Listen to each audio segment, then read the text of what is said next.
করে উপরে উঠতে চাও, রাজপথে থাকবো, যত গ্রেপ্তার হও তখনও তোমরা ভয় পাবে না। আমি আজকে সব জায়গায় দেখতে পাচ্ছি কৃষক দল একটি অত্যন্ত শক্তিশালী হাসান জাফরি তুহিন ভাই এবং শহীদুল ইসলাম বাবুল ভাইয়ের নেতৃত্বে একটি বিশাল সারা বাংলাদেশে একটি বিশাল সংগঠন হিসেবে রূপ নিয়েছে, যাতে তারেক রহমান সাহেব তাদের অনেক সুনাম করে থাকেন। আমি বক্তব্য দীর্ঘায়িত করবো না, শুধু একটি কথাই বলতে চাই, বিএনপি আর আওয়ামী লীগ কি আপনারা জানেন এদেশের 7 কোটি মানুষকে অরক্ষিত রেখে শেখ মুজিবুর রহমান নিজে আত্মসমর্পণ করে পাকিস্তানে পালিয়ে গিয়েছিলেন।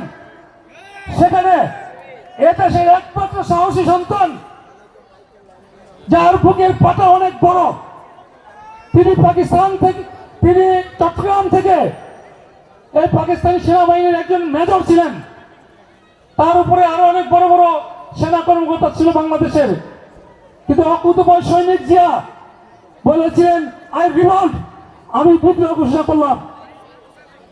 তারপর তিনি কালুরঘাট বেতার কেন্দ্র থেকে 26 মার্চ রাত্রে ঘোষণা দিয়েছেন I declare the Independent Bangladesh.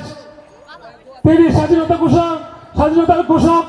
তার আহ্বানে বাংলাদেশে আপামর জনগণ যুদ্ধে ঝাঁপিয়ে পড়েছিল, তার নেতৃত্বেই এদেশ স্বাধীন হয়েছিল এবং তিনি এদেশের প্রথম প্রেসিডেন্ট বলে আমি স্বীকার করি, এদেশের জনগণ স্বীকার করতে হবে।